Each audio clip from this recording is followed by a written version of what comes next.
Like, how cool is it that you can make money making things that you love and inspiring people to do the same? I think that's just like the coolest thing on the planet.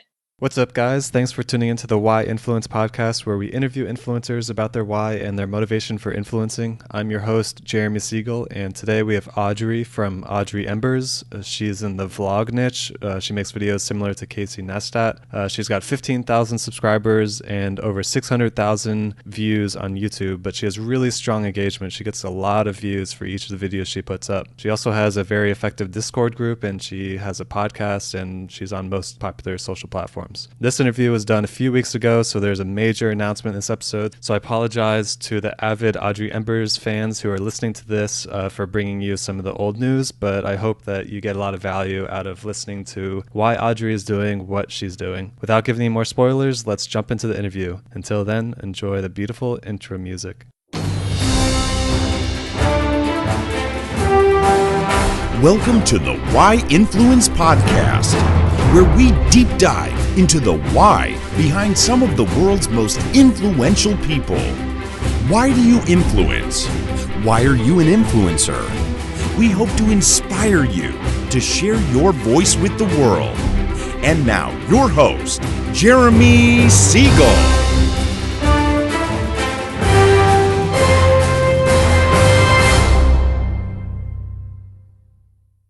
Audrey, thanks so much for coming on the show. Before we jump into your why, I'd like to ask a few questions so our audience can learn a little bit more about you. Can you tell us a little bit about your personal background and what you did before becoming a social media influencer, or what your life looks like outside of social media? Sure. I grew up watching YouTube. It was always something I was interested in doing. At the end of 10th grade in high school, I actually started my channel. Even though I was sort of nervous about, in high school, you're worried about people watching your stuff. And it wasn't cool back then to start a channel either. I feel like now it's a little bit cooler. It wasn't cool when I started my channel. I've always had this creative drive, but I hadn't found the correct medium yet. When I was little, I liked basically anything that I could make stuff using my hands. I liked painting and drawing, but I wasn't really good at it. But when I started borrowing my mom's camera and got my first computer, that's sort of when something clicked, and I was like, I really like, video as a way to make art.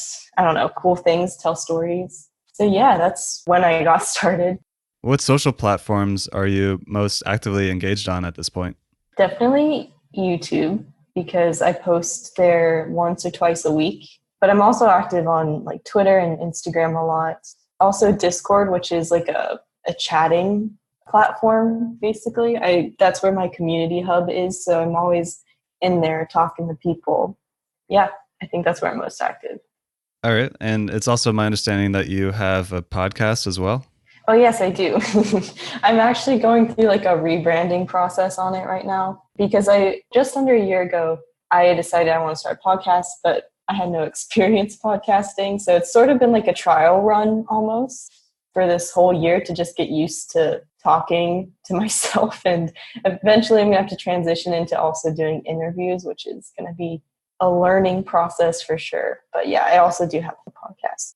All right. So let's jump into your why. Why did you start posting online? What prompted you to begin this journey of sharing your content and your artwork of video online? Well, I know the first person who really inspired me to start a channel was ConnorFranta. And he made a video called Life Doesn't Wait, where it was more cinematic, and he was sort of matching the visuals to a poem/story he wrote. And I thought that was really cool. So I recreated it shot by shot. It wasn't perfect, okay? I tried to recreate it shot by shot. And that sort of just sparked I really like cinematography and storytelling through visuals. And since then, it's just sort of continued and grown into wanting to document the creative process. I also like to challenge myself creatively, which is kind of funny how I still do that now. And looking back, one of my first videos was that one where I did exactly that without really realizing, without planning. Now I sort of have this series called I Tried To, blank like blank, where I take a complicated creative process and try and recreate it. So I don't know, it's sort of grown organically through my interest in just sharing stuff and pushing myself to make as complicated things. All right. So you loved creating videos, but what was your logic or reasoning for posting those videos online? Was it mostly just a repository for posting your content so then you can just show it to your friends and somehow it just sort of took off on its own? Or, you liked your artwork of creating videos, but you could have created those videos and not shared them online. So I'm just wondering what your logic behind that was. I don't know. I think it was almost like the logical next step, because I'd grown up watching these YouTubers and they were posting on YouTube, and I was like, why, like, I'm making videos, I'm going to post on YouTube as well. It was also just convenient because I could share it with my friends. I knew that there was the possibility that other people would be able to see it, and I guess it didn't really bother me. It was sort of just like, oh, well, we'll see what happens sort of mentality. All right, that makes sense. So was it a conscious choice to become a social media influencer? Like, was that something that you saw as an end game, or did it just sort of organically happen as you were creating these videos related to your art and expression? That's an interesting question, because I think there are a lot of like big YouTubers now that started, like, accidentally fell into being a YouTuber. Like, it just sort of happened. Well, at the start, I guess it wasn't really a conscious choice. Like, I wasn't trying to grow or anything. It was sort of just me making whatever I felt like sharing it with my friends and stuff. And I still do, make whatever I feel like making, but there's definitely more of a plan and strategy behind what I do. And my number one priority is to make sure I'm making things that I really love, obviously. But there is definitely more of a, unless you're like one of the rare occurrences, you sort of need to have more of a strategy and a plan and like how you're curating your content and stuff. So given that when you started is mostly just to post your stuff and you didn't care that other people were watching and to share it with your friends, to some point that you got to where now other people are watching, and it's my understanding that you're at a crossroads of treating it a little bit differently again. So do you mind talking about how your reasons for influencing has changed? And it can be about the current situation of maybe trying to make a living through social media influence as opposed to doing it solely for the creativity, but just curious how your reasons have changed over time. I started taking YouTube seriously about a year ago, and the motivation wasn't like, oh, I want to make money off of this. It was, I just want to improve as a filmmaker, storyteller, all that. As I focused on that and the channel started to grow as a consequence, I learned more about the potential in this industry, and real life hits you at some point. And when I was thinking about wanting to do being a creator as potentially a part of my career in the future, that's when I really started thinking about, well, gotta make money somehow. So that's definitely been implemented as a part of my content strategy, whether that's, promoting affiliate links or just talking about topics that, like, if I'm talking about freelancing or stuff like that, to sort of get the word out there to promote what I'm doing. But I don't think at the core of it, it's really impacted my content. I just think I think it's just given me a new sense of determination to try and make the best stuff that I can and also give value to people through different avenues, not just on YouTube. Did that answer your question? I think I might have veered off topic a little bit. No, you answered it. And I'm sort of tackling this a little bit ahead of when I normally would during the interview because of just where the conversation went. But we can take a step back a little bit to a more basic question, which is, do you consider yourself an influencer? Ooh, even earlier when you mentioned it to me, I don't know. I don't think I've been called a social media influencer before. It sounds fancy, and at the same time, there's kind of a weird connotation often associated with that word. I guess my follow-up question to that is, you have over 600,000 views on YouTube and 15,000 subscribers. I'd say that you have some level of influence. I guess. Why do you think that you don't consider yourself an influencer? What threshold do you think that you need to accomplish in order to allow yourself to identify as an influencer? I guess actually I probably do consider myself an influencer.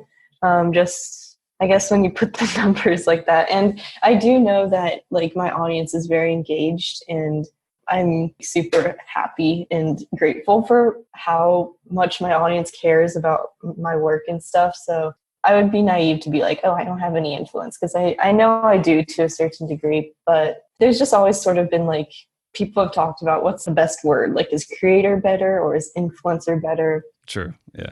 And I don't really know. I guess influencer to me just has like a strange rhetoric almost. I don't know. That makes sense. What did you have to overcome to become a social media creator? Like for myself, like I had to give myself permission to do it. Like I was a super introvert and went out of my way to make it so I wouldn't be anywhere online, to now like trying to start this podcast. Yeah. So like, for me, it was limited by me not having the permission for myself. So I'm just curious if you had any barriers that you had to overcome to become a social media influencer. I'm also pretty introverted. I'm definitely an introvert. But for me, like talking on camera and stuff wasn't as like very difficult to, I mean, okay, if you go back and watch some of my old videos, I'm very awkward on camera and my on-camera presence has definitely grown, but it still wasn't like, it didn't feel uncomfortable or unnatural. I think like a lot of creators, influencers, whatever, they sort of elevate their personality like a lot or are super animated and stuff. And I've kind of made it a point to not do that as much. Like obviously I have to be more engaging on camera, but I'm not going to start yelling. Or if I'm in like, or if I want to talk a bit quieter, I will. And I think people like that because they see I'm not trying to put on, an act or whatever. But also I think something that still is hard for me to get over is this sort of lingering doubt, because even when I was growing up watching these people make videos and like growing and stuff, I felt like sort of disconnected from that. Like, oh, that couldn't happen. Like, I can't be like that because I don't know. So sort of coming to this realization that like, no, I can do this and like, I want to do this has been like an ongoing debate in my brain for quite some time now. And it's definitely, at times gotten in the way of tackling bigger projects or wanting to make certain videos. But I think that's pretty natural for people to have some like level of doubt or maybe not full 100% confidence in everything they want to do all the time. So it sounds like you have grown since you've been sharing your content online. You said that you were really awkward in the early days and you're getting more comfortable on camera now. So how has being an influencer changed you over time? It's definitely pushed me out of my comfort zone like a lot, which has been amazing, because especially if you want to succeed, I think in this industry, you need to like take risks and push yourself to do new things. So it's like just by the opportunities I've had or the people I've met, it's definitely like pushed me a lot. And it's been great because I've learned so many new things. And it's definitely helped me evolve as well. I mean, I'm still awkward on camera, but that's just part of my personality. So I don't want to eliminate that completely, but it's definitely like helped me evolve and be more, completely myself on camera and stuff, more than I was when I got started. All right. So it's my understanding from when I've talked to a lot of people that community is a really important component to an influencer's life. And I'm curious, do you have a memorable story about someone that you've influenced? Maybe someone that's contacted you directly and just told you how you had an impact on them? Oh, there was this one girl from Australia who contacted me. Maybe this happened a couple of months ago last year. And she said that she was currently in college to be a doctor. And she really wanted to try like a creative path instead. She was interested in being a doctor, but she also had this urge to test out this creative stuff. So she was debating taking like a gap year to just try out some things. And in her message, she told me that I had inspired her to take that leap and like just, test it out for a year. And that really touched me and she also mentioned stuff about, how it was different she really liked what I was doing with Create Her and all that stuff as well, which is super important to me. And seeing like another girl doing something like this was one of the big factors that helped, inspire her to do it too. I haven't heard from her since, but I definitely am going to like check up with her in at the end of this year and see how she's doing, because stuff like that just makes me so happy, because my whole channel is about like trying to inspire people to do what they like and make a career out of it if they want. And seeing people actually taking action based on that is really, really surreal and pretty awesome. Wow, that's huge. So you inspired her to take a year leap to follow her creative passions? Yep. That sounds pretty crazy, but yeah. That's amazing. So speaking of the importance of community, I watched one of your recent videos about when you hosted your first meetup event. Yes. I believe you mentioned in the video that people traveled from out of state to come to your meetup event. Yeah. Do you mind sharing a little bit about this experience? That meetup was like the best. I'm here in Chicago now for school, and I don't know many people here. So I was like, how can I not only meet other creators, but also, just build more of a community and allow people to meet each other, all that good stuff. So I organized a meetup event mostly through I found people, or people found the event mostly through my YouTube, which is still weird to wrap my brain around. And it was a really successful event. And a lot of people from my Discord server that I've been talking to for like over a year came. One came from Canada and others came from Iowa. Like, it was so cool to finally meet them in person. And it was definitely a pretty surreal time. That's awesome. It's amazing how people are willing to travel such long distances for the meetup. Someone came from Texas. I was like, oh my God. All right. So content creation is a lot of work. Have you ever struggled with motivation? And if so, can you share an example of a time that you struggled and how you pushed through it? Yeah. So ever since I left college for the first time and then decided to go back for the second time, I guess I've been sort of doubting, this whole process.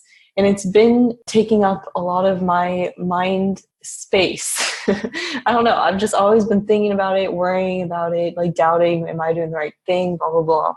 And I actually just posted a video today announcing I'm dropping out again. Oh, wow. Yeah. So I don't know. And during this time, it's definitely been harder to concentrate on making things, because I think my channel is like maybe not direct representation of me, but it's definitely like a reflection of me. So if I'm, worried about stuff and not focused, then my channel and the content on it will be reflected by that.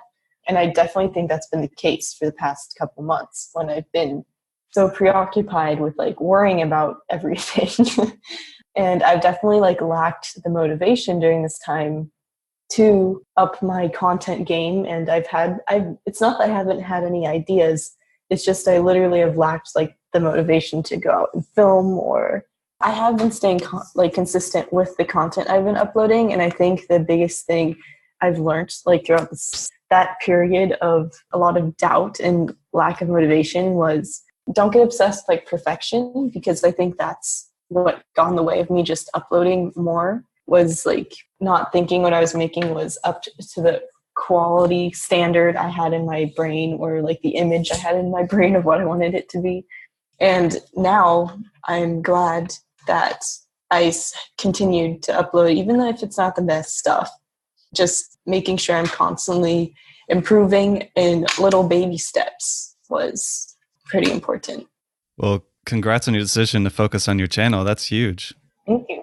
You didn't know this, but I was actually going to ask you at the end of the episode if I could give a shout out to your parents, and and now I don't need to do that. Awesome.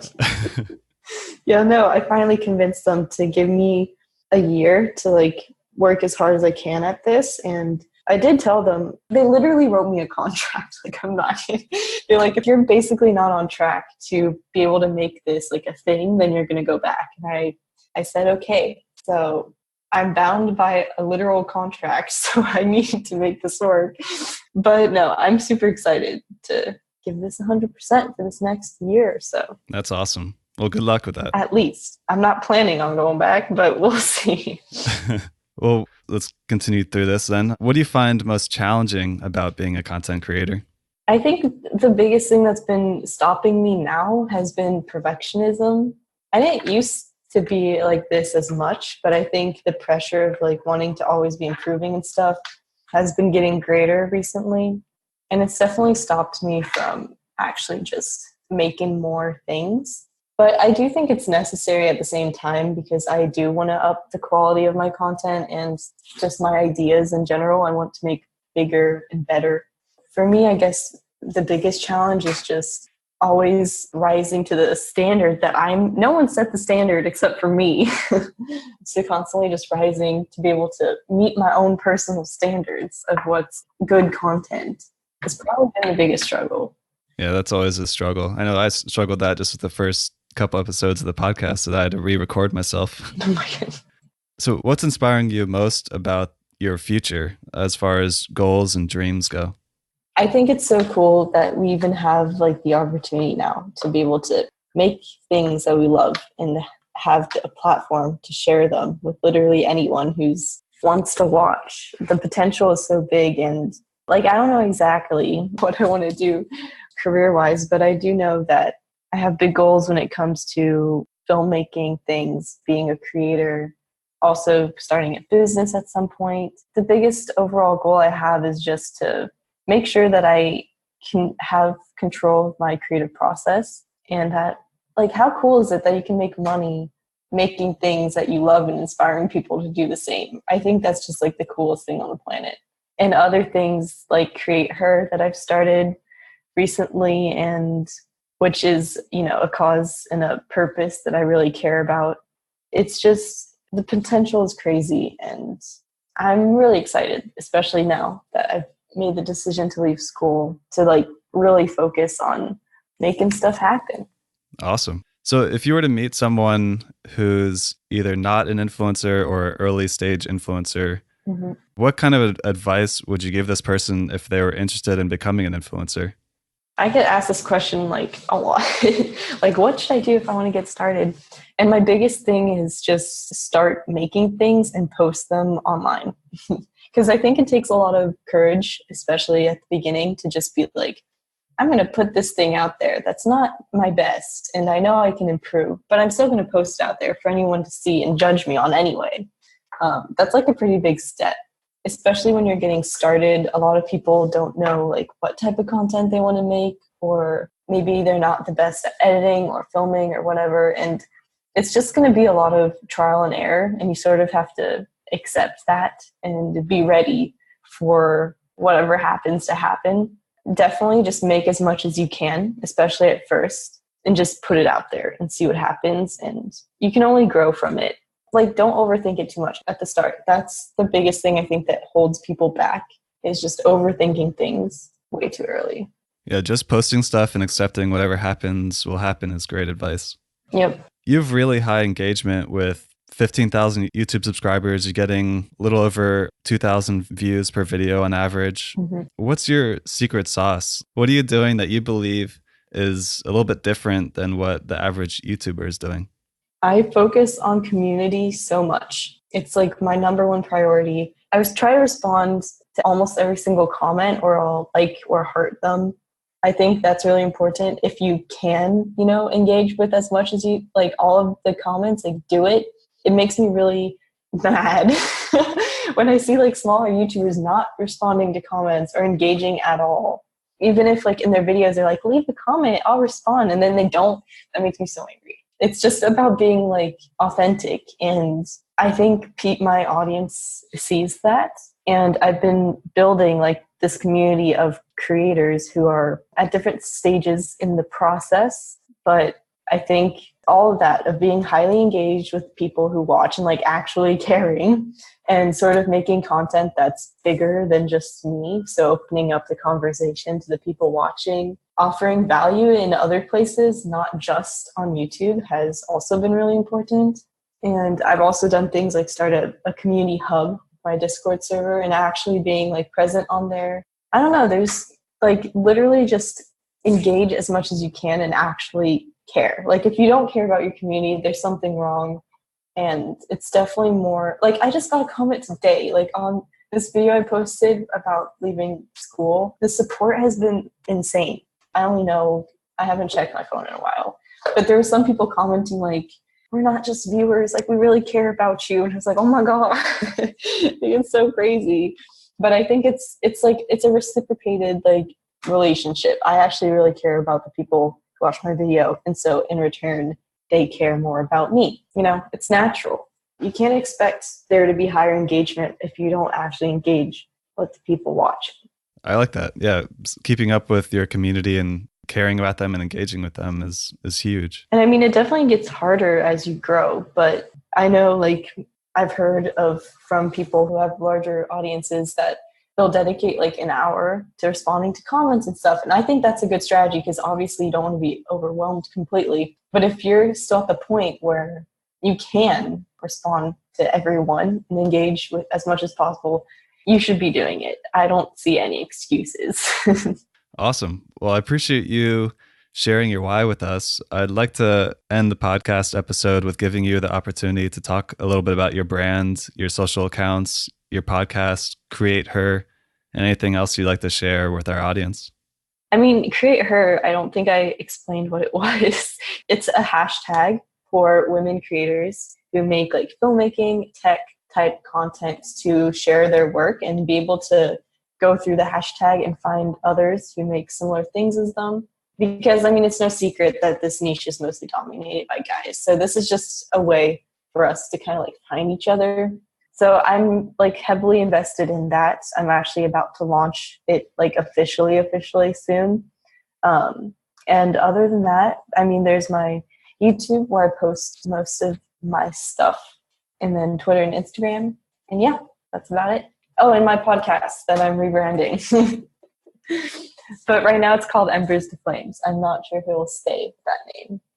Okay. Well, Audrey, thanks so much for coming on the show and sharing your journey. I hope you have a great remainder of 2019. I wish you the best of luck with keeping up with your contract with your parents and pushing through. And I look forward to seeing your audience keep on growing. Thank you so much. Well, that concludes the interview. I appreciate you guys sticking through and listening to the end. Audrey, thanks again for coming on the show. I hope to bring you on again in the future and get some updates after you've been full-time influencing, after you've quit your school endeavors. I know that a lot of people don't like being called influencers just because it has a bad rap to the name for some reason, but I think that the meaning behind influencer still means what it means. And I thought it was interesting how Audrey had a hard time seeing herself as someone who had influence. It really took me to tell her the numbers and the performance that she's had so far to have her really be confident in the fact that she is actually an influencer. So I thought that was an interesting observation. Something I think a lot of people struggle with is confidence and believing that you can actually have something or do something. And I thought it was very wise of Audrey to admit that she has struggled with that. And it's something that I think everybody's going to be having to overcome when they're working towards some kind of influence or whatever they're doing. I thought that is a really powerful story, hearing that Audrey, who lives in Chicago, Illinois, influenced a lady in Australia who's aspiring to be a doctor to take a gap year to pursue creativity. Some people may say that's not a good thing for society or not. I'm not here to argue that. I just think it's amazing how Audrey is able to influence something on the complete other side of the planet to pursue something because of something that Audrey has done here on her YouTube channel. It's clear that Audrey really emphasizes how community is her number one priority. She created that meetup and she had people travel from all over the country, even Canada, to go to that meetup. And it's just amazing to see the kind of community that she has built between her YouTube channel and her Discord group. She gave some valuable advice to people who are in the early stages of things. Just start creating. Just post the things online. Make as much as you can. Don't overthink too much. Don't be too picky. Don't think about things needing to be perfect. Just put it out there, get judged, and get over that hurdle, and then start making tweaks after that. The hardest part is just getting started, and Audrey made a lot of strong points to help push you to get started. Again, Audrey is a very big advocate for community, and she thinks very strongly about replying to all the comments, especially if you're making videos saying that you'll reply to all comments and then people are commenting and you're not replying to them. I think it makes sense that she loses respect for you with that, and your audience probably is too. If you say that you're going to reply to all comments, reply to all comments, but make sure that you're spending time with your community, especially in the early days, to help get people engaged. Now, shifting gears to my journey here doing the podcast, I think I did a pretty good job interviewing Audrey in this episode. I think as far as my end of things, this was the best episode so far as me being an interviewer. I think that I was more engaging. I was asking questions to go deeper in certain avenues. There's some natural dialogue that was happening on top of the standard questions, and I'm looking forward to growing into doing more natural dialogue. But I'm pretty proud of myself for doing an entire interview without having to re-record anything. I mean, whatever I recorded during the interview with Audrey is what came out. Nothing in this interview was re-recorded because, like I said in the earlier episodes, I'm only re-recording myself in the first 3, so that's over. Everything else is raw. I'm going to be making mistakes, and you guys are going to be hearing those mistakes, and I'm just going to be living through it. I mean, that's a lot of the advice that we get from these people, is just put stuff out there and don't worry about the quality. To an extent, you want to care about quality, but don't be perfect, and that's what I'm trying to do. Hope you guys enjoyed this episode. If you're new here, then please take a moment to subscribe to the podcast so you can hear some of the future episodes. We have a lot of exciting influencers who are coming on the show, and we look forward to creating more content for you guys. If you want to learn more about Audrey and her social media, then I suggest you go to our website and go to the show notes for this episode. To do that, you need to go to whyinfluence.com, whyinfluence.com. Go to episode 4, which is an interview with Audrey, and then there's going to be all the show notes in there. There's going to be links to all her social medias. You can see her YouTube, Instagram, Twitter, her Facebook, her Discord group. It's all going to be in there, so just go to our website and check that out. As one last shout out, I would like to say that I hope Audrey is successful in her full-time endeavors into social media influence. And if you guys aren't following Audrey, take a moment, go to the website and follow her on everything, because she makes a really amazing stuff. You're just going to learn a lot by watching her. I think that she could use all the support she can get as she is trying to make a life doing social media influence. Again, I appreciate you guys listening to the podcast, and I look forward to seeing you in the next episode.